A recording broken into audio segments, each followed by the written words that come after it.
General Musharraf के दौर में एक नोटिफिकेशन इशू हुआ था कि जो वफाक का नुमाइंदा है, जो इर्सा की कंपोजिशन है, वो 5 लोगों की कंपोजिशन है, 4 सूबे और फेडरल गवर्नमेंट। और उस कंपोजिशन के अंदर फेडरल का नुमाइंदा का इंतखाब होना था, मुंतखब होना था या प्रपोज होना था सूबा सिंध से, और सूबा सिंध ने वो प्रपोजल दिया और उसके ऊपर अमल भी हुआ।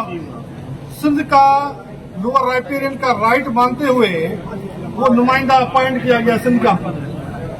बाद में उस नुमाइंदे को नहीं लिया गया सिंध से और फेडरल गवर्नमेंट ने खुद नुमाइंदा ले लिया, जिसके ऊपर ऑनरेबल हाई कोर्ट का एक फैसला आया कि ये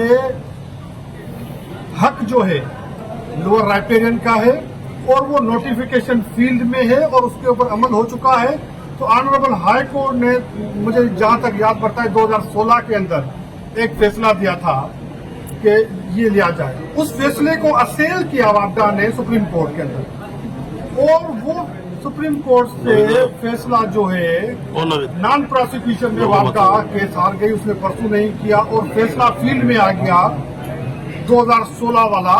और उसके ऊपर इस वक्त एक पटिशनर भी प्राइवेट गया हुआ है हाई कोर्ट के अंदर, जिसके ऊपर ऑनरेबल हाई कोर्ट ने डायरेक्शंस दी है फेडरल गवर्नमेंट को कि ये नुमाइंदा सिंध से मुंतकिल करे। और सिंध ने शफकत वदो साहब की नॉमिनेशन भी दे दी है और वो वहां पे पेंडिंग है, अभी तक अपॉइंट नहीं हुआ।